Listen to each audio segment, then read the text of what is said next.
COVID, it's been a nightmare, hasn't it? We're all having to live with the post-pandemic reality of living with the virus. It is not straightforward, especially when it comes to having a hip replacement.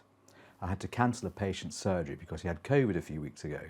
Cancelling an operation is a terrible thing to do. The patient has mentally prepared themselves for the stress of coming into hospital and made all sorts of arrangements for their discharge and recovery from surgery. It's a massive disappointment to have to go through it all again a few weeks later. I thought that this would be a good moment to review the current guidelines for COVID and how it affects elective surgery like hip replacement. There's a study in the journal Anaesthesia that summarises the problem, and it offers some very clear advice. This is what the author said. Asymptomatic SARS-CoV-2 infection with previous variants increased perioperative mortality risk threefold throughout the 6 weeks after infection. And assumptions that asymptomatic or mildly symptomatic omicron SARS-CoV-2 infection does not add risk are currently unfounded. And what does all this mean? Well, if you had one of the variants of COVID before Omicron came along, and then you had surgery within 6 weeks of the symptoms starting, you were 3 times more likely to die after your operation compared to someone who never had the infection.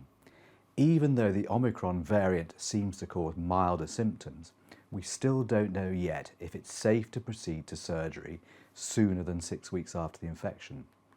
So what are the current guidelines? Well, the authors of the study say this. Patients should avoid elective surgery within 7 weeks of infection unless the benefits of doing so exceed the risk of waiting. This means that if you had a life-threatening problem, then you'd probably be happy to accept the risk of having surgery within 7 weeks of having COVID.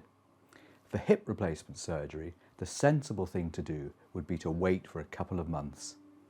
What about those people who've had severe COVID or persistent symptoms such as a cough, tiredness and feeling run down? Well, in this situation, the study recommends that you might need to delay surgery for more than 7 weeks. It's pretty tough, but I think it's a sensible approach, particularly as we don't understand how COVID affects our immune systems. The last thing that we want to do is to make you unwell or even worse after surgery. The hospitals where I work have issued clear guidelines about testing and isolation before surgery. Most people will need to have a PCR test and isolate for 3 days before they're admitted to hospital. You will be provided with the testing kit. Of course, as time goes on, we'll understand more and more about how COVID affects people who have surgery. New variants of the virus might need us to develop different care pathways. We're all having to adjust and adapt to a new and hopefully post-pandemic world. We're all in this together, and we'll do the best that we can to keep you safe during your surgical journey. Thanks for watching.